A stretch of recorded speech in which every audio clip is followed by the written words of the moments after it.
Hello, and welcome to the Decent Ideas podcast, where decent needn't necessarily mean polite in an indecent time, nor should it mean perfect for obvious reasons.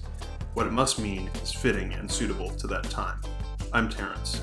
So I took about a month-long hiatus, partly planned and partly not, including a vacation to my hometown, a strangely protracted bout of laryngitis, pretty sure it wasn't COVID though, and honestly a bit of a personal crisis, all kind of stacked on top of each other, but I'm so happy to be back with you, and thanks so much for your patience. I also have some exciting news coming to you soon, so please stay tuned for that. So, I've been wondering for a while whether we talk about certain kinds of political issues in an entirely unproductive way, or at the least in a way that suits only a particular set of interests. The label for an umbrella of these kinds of issues is the so-called culture war. So this may be a series or a recurring kind of episode, or both, I haven't decided, but I wanted to get into the culture war as it applies to certain issues to try and pull apart some of the unproductive ways we talk about them. And I wanted to start with sex and gender. Before I do that, though, as I sometimes like to do on the podcast, I find it exceedingly helpful to define some terms. So the word culture, right, basically means the customs, arts, and institutions of a people or nation. And it comes from the Latin cohere, meaning to inhabit, frequent, tend, respect, practice, or guard. So that's sort of a list of kind of, definitions that kind of gets at etymologically what the word culture means, and it's inherently etymologically tied to the words cultivate and colony, so that gives you a sort of sense of it. By contrast, society, right, is defined as a community of people living in a particular country or region with shared customs, shared laws, and organizations. And it also comes from Latin, the word socius, meaning companion or ally. And then, of course, there's community, which is a group of people living in the same place or sharing a particular characteristic. So that's also from Latin, two roots, com, meaning together, and unus, meaning one. So you get an idea just through the definition of these three terms that they're pretty sort of intrinsically tied together. Culture, society, and community. So when we talk about the culture war, you have to ask yourself, are we in some way belittling the word by calling it a culture war, as opposed to calling it a social issue? There's sort of a sense in some circles that social issue sounds more relevant, perhaps more important. And when you talk at the local level, you talk about sort of community-based issues often. And so I just wanted to kind of, with my linguistics background, I wanted to kind of pull apart those words. So one brief disclaimer, as I like to give in these kinds of videos, I am, of course, a cisgender heterosexual guy talking about the full spectrum of gender, sex, and sexuality. So as I like to say, please take my comments with a grain of salt and mix them in with smart activists on the issue that are more tied to the issues at hand. Natalie Wynn, also known as ContraPoints on YouTube, is a great voice to get to know, and honestly just one. So I'd encourage you to look into other activists in this space, and I'm myself working to kind of educate myself on this issue. And so, right, it's the Decent Ideas podcast, not the Perfect Ideas podcast, not the fully developed necessarily Ideas podcast. It's the Decent Ideas podcast. And so take this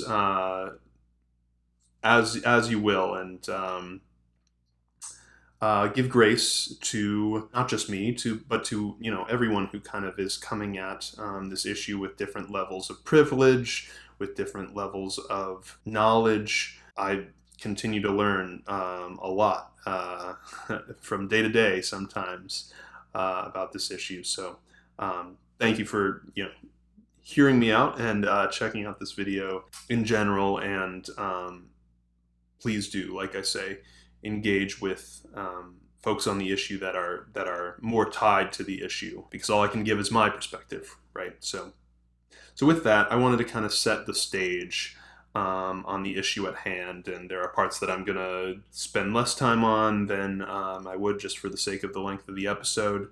But let's get into it. So, thankfully, we have protected under federal law same-sex sexual activity as of 2003 in this country, recognition of same-sex marriage and adoption of children by same-sex married couples as of 2015, and 3, discrimination based on employment as of 2020, pretty recently, actually. But, however, protection against discrimination in housing and public accommodations varies widely by state and local constituencies. Sex or gender reassignment surgery is required to alter sex on birth certificates in 22 states, it was by my count. And Tennessee doesn't alter sex on birth certificates for trans people regardless of gender-affirming surgery. And on top of that, 2 states currently have enacted legislation that allow discrimination or legal action to be taken against trans people using the bathroom that matches their gender identity. And many more states have introduced legislation to do one or both things. On top of that, many states are also considering bills that disincentivize or outrightly ban transgender people from participating in the sport that matches their gender identity. Idaho is the only state, as far as I could find, that has enacted a law banning trans people from participating in the sport that matches their gender identity. So never mind that there are other more peripheral parts of gender and sexuality considerations and identities that are not generally part of public discourse, like A-spec, M-spec, and ethical or consensual non-monogamy. So just to define those for you, for those of you who aren't familiar, and this is new information to me in the last couple of months, maybe a year. So there's A-spec, which means the asexual or romantic spectrum, which is for people who experience less romantic or sexual attraction than sort of the societal norm, if you will. There's also M-spec, which stands for multisexual spectrum, which is for people who experience attraction to more than one gender but might not feel represented by the bisexual label, although according to some, it falls under that umbrella term. So that's another one. And then ethically or consensually non-monogamous people. So the most well-known example of this is polyamorous people. Those are people who are capable of and comfortable with being in a relationship with more than one person at once. And so that's kind of the most well-known version of this idea of ethically non-monogamous. So that's the umbrella term for people who are capable of and comfortable with being in relationships with more than one person at a time, but require informed consent for all parties. And so on top of these, kind of more peripheral parts of this gender and sexuality and sex kind of question and discussion, there are these terms like this, but there's also, on top of everything else, parts of the LGBT plus community that engage in exclusionism, which is basically attempting to gatekeep who belongs in the LGBT plus community. The most well-known example of this is trans-exclusionary radical feminism. Good one to Google, so I won't burden you with even more definitions. I'll leave it where it is for now. And then obviously there are more general problems with how we educate about sex and gender and consent in the U.S. with sex education mandatory in only about half of states. I was surprised to learn that it's not mandatory in either the state of my birth, Colorado, or the state of my current residency, Massachusetts. And so, of course, this ties into other culture war issues that we don't have time for today, like abortion and more generally what we teach in schools. So we'll leave that aside for now. And just for the sake of time, again, I won't go into the most sort of basic gender discrimination issue of our time, which is between men and women. Suffice it to say that in the World Economic Forum's Gender Gap Index, the U.S. ranked, I believe it was 30th out of around 150 applicable countries, which is remarkably low for the most wealthy country in the world. And depending on your measurement, women still earn between 77 and 84% of what a man earns on average. And violence against women has been labeled a public health concern in the US, at least since 2016, where it ranks only ninth in the world in terms of safest countries for women by the New World Wealth Research Group, which was a really interesting kind of methodology to look into. So we have all these issues that's kind of setting the stage for, kind of this culture war issue of gender, sex, and sexuality. So why is it that this has kind of been labeled or kind of sequestered, if you will, as a culture war issue? So that means defining one more term for the episode, which is, what is a culture war? What does that mean? What are we getting at when we talk about that? So it's defined as kind of a subset of cultural conflict in general, which is when different cultural values or beliefs clash. But a culture war is a cultural conflict between social groups and the struggle for dominance of their values, beliefs, and practices. And, basically it, as I've kind of alluded to already, it's used in a political context to identify and often magnify political polarization. And, that kind of augments one of the problems that I've identified and referenced a lot in this podcast so far, which is, the duopoly, the two-party system that we have in this country, and how much it limits political heterodoxy, right? Just diversity of political views, and the ability for those political views to gain political clout, political power enough to make change that might, improve conditions for people, right? So the reason I kind of get into this is because, sometimes when we talk about culture war issues, it's sort of used to differentiate what some see as kind of material or often specifically economic issues. And I've spoken before about how it's easier and perhaps more potentially transformative to coalesce around economic issues, in part because I believe if we can do that, then so-called cultural or social issues will fall into place. But when you really get into it, that's not enough, right? Because cultural issues, at the end of the day, are issues of material conditions for the people involved in those cultural issues. And while we can, I still believe, more easily coalesce for better or worse around economic issues, or for some other examples, issues of crime or of war, which are among the biggest problems in our society, are these, kind of issues of economy and crime and war. You'll find if you look historically backwards in time, all the way up to today, that these are consistently among the most important issues for people in politics. So while I say we can more easily coalesce around these, we can't forget that cultural issues are economic, legal, or in some cases foreign policy issues for those who are most impacted by those issues. And I guess that's kind of basically two ways of saying the same thing, but you get the idea. So that gets to the kind of question of, is there a way or set of ways to make gender, sex, and sexuality less of a culture war issue? So what I would suggest or try and get at is that we need to be clear about the fact that while it's often a minority rights issue, it's not simply a cultural issue for the minority. It's an issue of material conditions. In other words, it's quite often an economic issue, right?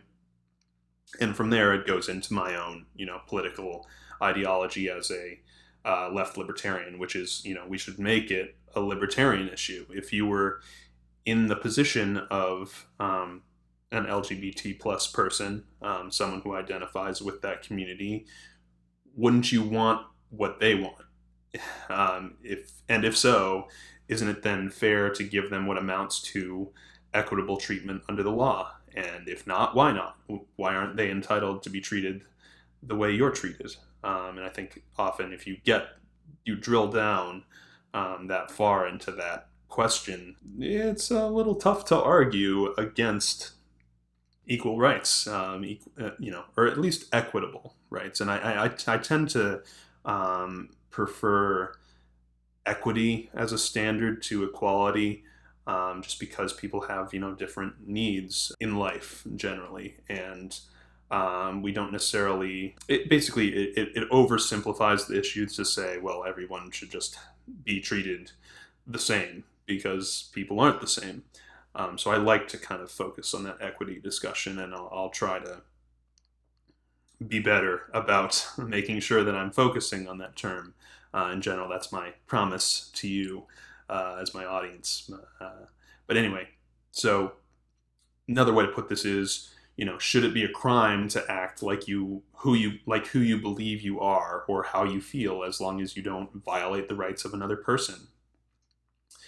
And here's another one. What if you were the minority population in another country? Would it be fair for you then to be discriminated against?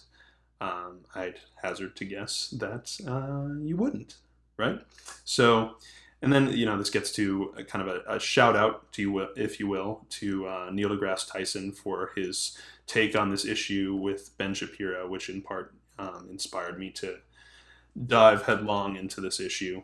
Again, obviously a cisgender heterosexual man with, I believe it was 4 allegations of sexual assault against him. So obviously an uncomfortable kind of fact pattern there. But I think when it actually gets to the substance of his take with Ben Shapiro, it amounted to, it's a worthy subject of inquiry, about transgender people. Whatever field inquires about it. And it was effectively what he said, which I would sort of amend to say any field should be allowed to inquire about it, but whatever field gets at it shouldn't then be used to discriminate, only to be proportional with rights and liberties. Again, as I've gotten into just now, who needs more help, right? We do have equal protection under the law according to the Constitution, so how do we apply that in this situation? And obviously, having just made that kind of shout out, albeit a moderated one, by including the allegations against him, I feel compelled to also mention that there are some analogies in this discussion for what's gone on with the #MeToo movement, where because our relationship in this country to sexuality and sex is so fraught, many too often tend to take a politically defensive approach to violence of a sexual or gender-based nature. I was reading about, in preparation for this episode, the gay panic defense, which I can't believe is still permitted in some states. Google it. It's absolutely nuts. So I wanted to just throw in that anecdote as a proponent of Me Too and an LGBTQ plus ally that we have to watch when we take a non-values based position on these issues, because it tends to create malignant problems. And what I'm also alluding to there is a degree of leftist infighting, shall we say, that has been occurring online over this issue of sexual misconduct. And I've been pretty vocal, I'd say, hopefully in a measured way, about this online, in my own online presence on Twitter. But so I won't get into it further. But I wanted to kind of get into, this whole issue of the culture war. And, you hear all the time now about transgender people in sports, and is it fair? And while I'm not the biggest kind of sports fan, I've been surprised by the degree of vitriol in this conversation about, oh, well, it ruins sports if a transgender woman, someone who was assigned male at birth for their biological sex, for them to compete in female sports, well, oh, that's unfair because, depending on when they transitioned, they may have more developed muscles due to testosterone levels and all this stuff. So is it really fair? Are you just sort of pushing transgender women to the top of women's sports unfairly? And again, it goes to this discussion of the science behind this, and we're early in some senses in the discussion of sort of the nature versus nurture debate around gender, sex, and sexuality, whether you're talking about biological sex, what have you. But it is, however, documented by science that actually biological sex is at least something of a spectrum, right? And that we have people that are born with not just two sex chromosomes that tend to identify them as male or female if you do a gene-based test. There are people that are born with 3 chromosomes, and they can manifest differently with hormone levels in the womb and all these sorts of things that suggest that, okay, maybe there isn't just maybe there isn't just a biological sex binary, albeit, again, for a small minority of people, but doesn't it point to at least some counter evidence to the idea of a biological sex binary? And, again, as Neil deGrasse Tyson brought up with Ben Shapiro, it doesn't matter the science, or at the least let the sciences compete and hash out their feelings on these issues. But it is a thing that is happening in society, and that can't be discounted out of hand. And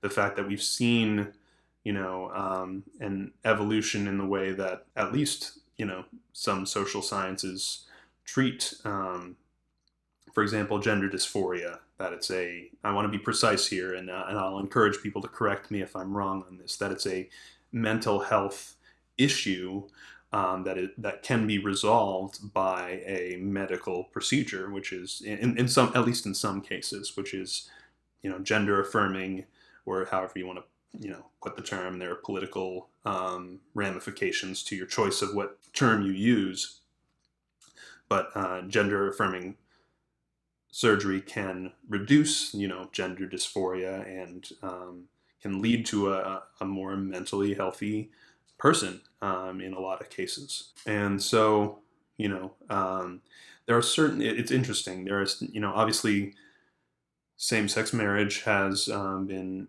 enshrined in the law at the federal level. And so, to a certain degree, the right, if we can speak broadly, has receded from confronting this issue directly. But it goes to show there can be, evolution on these issues, and perhaps transgender rights are the next frontier where, eventually we'll get to a place where at least sociologically we accept transgender people. But at the end of the day, right, it's all about how do we think people should be treated, and as I've attempted to show here, how does that impact their economic conditions, their lives?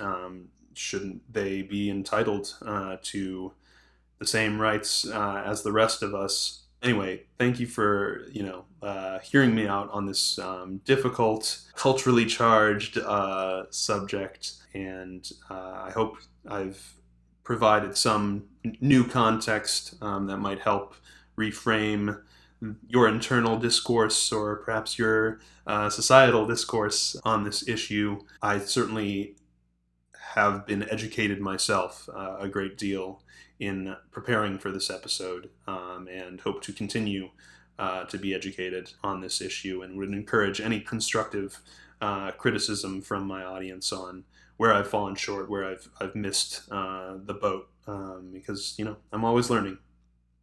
So with that, I think I'll leave it for today. So as I like to say, I'm available to chat on Twitter at DecentFedProj, Decent Fed Project, or We'd love it if you hit the like button or engage in the comments if you're watching on YouTube. For those of you who don't know, depending on how you're taking this in, you can subscribe to the podcast on YouTube by searching Decent Federalism Project, and on most audio podcast platforms by searching Decent Ideas Podcast. We'd also be deeply honored if you shared this podcast with a friend on social media. Next time, we'll discuss a new and hopefully timely issue that deserves a new set of eyes. I'll keep you guessing on what comes next. Until then, be decent to one another. I hope you fare well, and thanks so much for listening.